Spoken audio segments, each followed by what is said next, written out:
Good morning everyone. So this is our lesson 8 telling past event. आता आपण daily routine आणि habit कसं सांगायचं हे बघितलं आणि त्यासाठी आपण बघितला सिंपल प्रेझेंट टेन्स. आता आपल्याला बघायचं आहे पास्ट इव्हेंट. पास्ट इव्हेंट म्हणजे कोणते, याच्यासाठी आपल्याला थोडंसं विचार करावा लागेल की या क्षणापासून आधीचे सगळे जे इव्हेंट्स आहेत, सगळ्या ज्या गोष्टी आहेत, कोणत्या पार आपल्या चाइल्डहूडपर्यंतच्या सगळ्या गोष्टी, ह्या सगळ्या कशामध्ये येतील, पास्ट इव्हेंटमध्ये येतील. ते पास्ट झालं आणि या क्षणापासून पुढचं जे असतात त्या सगळ्या ॲक्टिव्हिटीज येतात फ्युचरमध्ये. ठीक आहे. आणि जी रनिंग चालू आहे ती प्रेझेंट असते. पास्ट इव्हेंट म्हणजे आता या क्षणापासून आधीच्या सगळ्या ॲक्टिव्हिटीज. मग सिम्पल पास्ट टेन्स त्यासाठी आपण यूज करतो. त्याचं स्ट्रक्चर आहे subject plus past tense of the verb S plus V2. आता आपल्याला सब्जेक्ट काय आहे आणि V2 हे फॉर्म काय हे माहिती झालं आहे, आपण आधीच डिस्कस केलेलं आहे. आणि त्यासाठी अधिक माहिती जर घ्यायची असेल तर आपण व्हिडिओची जी लिस्ट आहे त्यामध्ये व्हर्ब्स आणि टेन्सेस हे जे आहेत हे व्हिडिओज आपण अधिक माहितीसाठी बघावेत.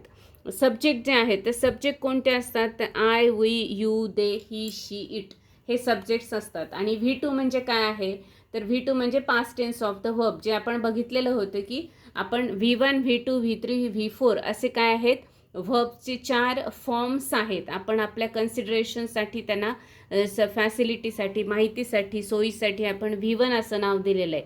Base form of the verb, past tense of the verb, past participle of the verb आणि present participle of the verb. या पद्धतीने त्याची 4 फॉर्म्स आहेत. जसं go, went, gone, going, eat, ate, eaten, eating, play, played, played, playing या पद्धतीने. तर आपण सिम्पल प्रेझेंटमध्ये V1 यूज केलेलं होतं. आता सिम्पल पास्टमध्ये आपल्याला V2 यूज करायचं आहे. V2 तर याची लिस्ट आपल्याला माहिती आहे, आपण काढून घेतलेली आहे. लिस्ट कोणत्याही ग्रामर बुकमध्ये असते, टेक्स्ट बुकमध्ये पण ते असते. मग आता यामध्ये काय करायचं आहे आपल्याला, तर पास्ट इव्हेंट्स, पास्ट ॲक्टिव्हिटीज किंवा रिपोर्ट, त्यालाच आपण काय म्हणतो, रिपोर्ट. आता रिपोर्ट हा ऑफिशियल किंवा फॉर्मल वर्ड आहे, अहवाल असं म्हणतो. पण आपण त्याला जे काल घडलेल्या घटना आहेत त्याला आपण आपल्या सोयीसाठी रिपोर्ट म्हणू. इन्फॉर्मल आहे शब्द किंवा इन्फॉर्मली तो यूज करू, जो फॉर्मल शब्द आहे तो इन्फॉर्मली यूज करू, रिपोर्ट. मग आता आपल्याला काल जे आपण एखादी ॲक्टिव्हिटी केली, समजा काल काही स्पेशल डिश केली, ते पण काय झालं त्याचा रिपोर्ट आपण सांगायचा आहे. म्हणजे आपण मैत्रिणींना सांगतो ना काल काय झालं, तर मग काल हे हे हे असं असं झालं, म्हणजे तो एक रिपोर्टच झालेला आहे. किंवा एखादी घटना घडली आपल्या आयुष्यामध्ये, की एखादा इंटरव्ह्यू दिला आपण काल आणि मग आल्यानंतर आपण आपल्या पॅरेंट्सना सांगतो, तर तो काय झाला त्या इंटरव्ह्यूचा रिपोर्ट, की आपण कुठं गेलो, कसं गेलो, काय विचारलं त्यांनी वगैरे. पिकनिकला गेलो त्याचा पण रिपोर्ट. रिपोर्ट म्हणजेच काय, जे घडलं ते सिक्वेन्शियली आपण सांगणे, त्याला आपण रिपोर्ट म्हणतो. मग अशा पास्ट ॲक्टिव्हिटीज, मग त्या छोट्या असतील मोठ्या असतील, त्याचे जे डिटेल्स आहेत ते सांगण्यासाठी आपल्याला सिम्पल पास्ट टेन्स यूज करायचा आहे.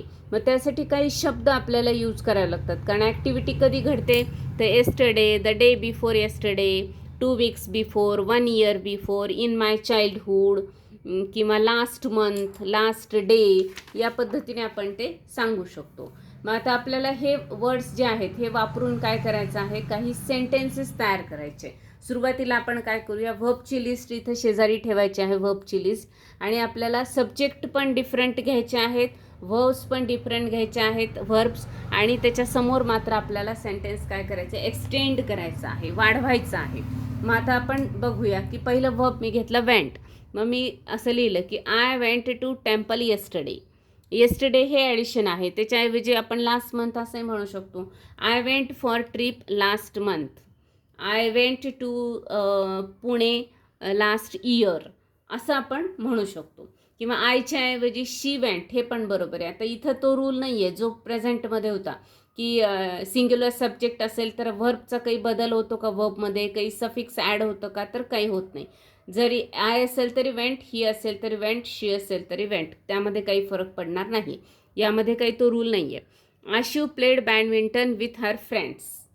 आशू तिच्या मैत्रिणींसोबत बॅडमिंटन खेळली. आता आपण आधी बघत होतो, मी हे करत होते, जात होते किंवा जाते, करते, खाते, काढते या पद्धतीने, देते, घेते. तर या ठिकाणी काय, आता खेळले, गेले, सजवले, लिहिले, वाचले या पद्धतीने इथे जी गोष्ट झाली आहे त्यासाठी ले असं मराठीत वापरतात, तसं या ठिकाणी V2 वापरायचं आहे आपल्याला. Soham wrote an essay last week. सोहमने लास्ट वीक एसे लिहिला, एक एसे लिहा. ॲन म्हणजे एक एसे लिहिला. I decorated my home on the occasion of Diwali. मी माझे होम काय केले, सजवले. दिवाळीनिमित्त मी माझ्या घराला सजवले किंवा मी माझे घर सजवले. आय लर्नड, मी शिकले काय, Sanskrit language in my childhood. मी माझ्या लहानपणी संस्कृत लँग्वेज शिकले. शिकले होते नाही, शिकले. I taught English lesson last day to my students. मी एक इंग्लिश लेसन काल माझ्या विद्यार्थ्यांना शिकवला. I prepared puranpoli last weak.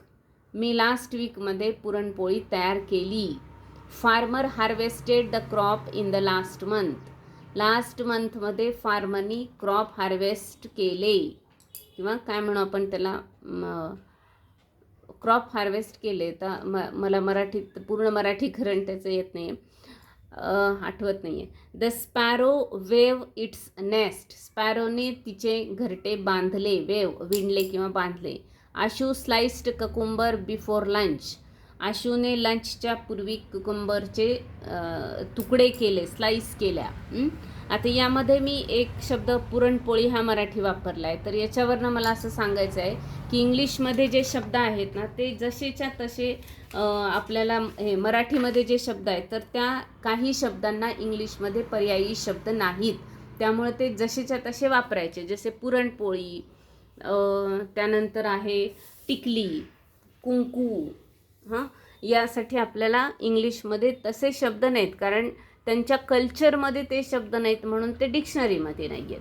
त्यामुळे ते जसेच्या तसे आपल्याला वापरायचे आहे, त्याचं इंग्लिशकरण करायचं नाही, इंग्लिश शब्द त्याला बनवायचा नाही. आता पोळी, पोळीला काही जण चपाती म्हणतात, पण चपाती हा सुद्धा मराठी शब्द आहे, तो इंग्लिश शब्द आहे का, नाही. त्यामुळे चपाती असेल, पोळी असेल, पराठा असेल तर त्यांच्याकडे ब्रेड म्हणतात आणि ब्रेडला आपण ब्रेडच म्हणतो, त्याला काही वेगळं नाव दिलेलं नाही. तसं आपल्या शब्दांना पण आपण काय करायचं, ते तसेला तसे मराठीत वापरायचे, इंग्लिशमध्ये वापरायचे आहेत. याच्यावर एक मी वेगळा व्हिडिओ पण तयार करणार आहे, त्यावेळेस त्या गोष्टी क्लिअर होतील. My mother visited doctor for her checkup last month. Last मंथमध्ये माझी आई डॉक्टरांकडे गेली. आता व्हिजिटेड डॉक्टर म्हणजे डॉक्टरांची भेट घेतली, डॉक्टरांना भेट दिली असं म्हणण्यापेक्षा डॉक्टरकडे गेली असं आपण त्याचं मराठी म्हणू शकतो, किंवा मराठीत तसं म्हणल्यानंतर इंग्लिशमध्ये असं लिहू शकतो. My father called me in the morning today. माझ्या बाबांनी किंवा वडिलांनी मला सकाळी फोन केला, आज सकाळी फोन केला. कॉल्ड म्हणजे या ठिकाणी फोन केला.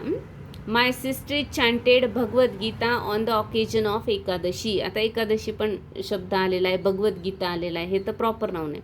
माय सिस्टर चॅन्टेड, माझ्या बहिणीने भगवद्गीतेचा एकादशी निमित्त पाठ केला किंवा भगवद्गीता म्हणली, चॅन्टेड म्हणली. माय फ्रेंड, इथं सेड येत नाही, चॅन्टेड येतं, कारण की काय आहे, इथे भगवद्गीता आहे म्हणजे आपले स्तोत्र आहेत तर चॅन्ट केले जातात. My friend Pallavi sang a song in singing competition. माझी फ्रेंड जी पल्लवी आहे तिने काय केलेलं आहे, सिंगिंग कॉम्पिटिशनमध्ये एका गाण्याच्या स्पर्धेमध्ये तिने गाणे म्हणले. माय ब्रदर अटेंडेड हिज सेमिनार. माझ्या ब्रदरने, माझ्या भावाने त्याचा सेमिनार अटेंड केला. Malhar solved puzzles. मल्हारने कोडी सोडवली. तर आपण या ठिकाणी काय म्हणतो, सोडवली, केली, अटेंड केली, गाणे म्हणले, चॅन्ट केले. तर या ठिकाणी आपल्याला जे पास्टमध्ये झालेले आहेत तर ते इव्हेंट्स आपण लिहिलेले आहेत. आता इथे कधी, कुठे, कोणासोबत असं लिहायचं असेल तर प्रिपोजिशन वापरावे लागतात. जसं Malhar solved puzzles with his friends in the recess in the school. एवढं हे मोठं होऊ शकतं सेंटेन्स, पण S+V2, S+V2, S+V2 हे आपल्याला S+V2 हे आपल्याला चेंज करायचं नाही, हे लक्षात ठेवायचं आहे. मग आता आजचं होमवर्क काय करायचं आहे आपल्याला, write 50 sentences of simple past tense, use new verbs and different subjects. आपल्याला किती सेंटेन्स लिहायचे आहेत पास्ट टेन्समधले, 50.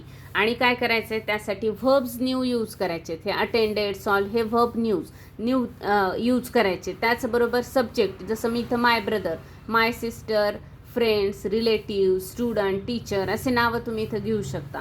म्हणजे हे सब्जेक्ट पण बदलायचे, व्हर्ब पण बदलायचं आणि पुढचं सेंटेन्स मिनिंगफुल करायचं with the help of prepositions. Meaningful करायचं आहे. आणि ते सेंटेन्स 50 झाल्यानंतर काय करायचं आहे आपल्याला, ते रीड करायचेत. Read aloud and read aloud हे लिहायचं राहिलेलं आहे, पण मी लिहिते इथे अँड रीड अलाउड. आणि ते मोठ्याने वाचायचे आहेत. रूल ब्रेक करायचा नाही. S+V2 हे लक्षात ठेवायचं आहे. यासाठी काही सेंटेन्सेस आपण इमॅजिनरी पण घेऊ शकतो. व्हर्बची लिस्ट समोर ठेवायची, एक एक व्हर्ब वाचायचं आणि त्या व्हर्बवरून S+V2 असं सेंटेन्स तयार करायचं. मग ते असो किंवा नसो, मल्हारने पझल सॉल्व्ह केलेली असो किंवा नसो, लिहायला काहीच हरकत नाही, कारण याच्यावरनं आपली काय होणार आहे, टेन्सची प्रॅक्टिस होणार आहे. Okay, thank you. भेटूया आपण नेक्स्ट व्हिडिओमध्ये.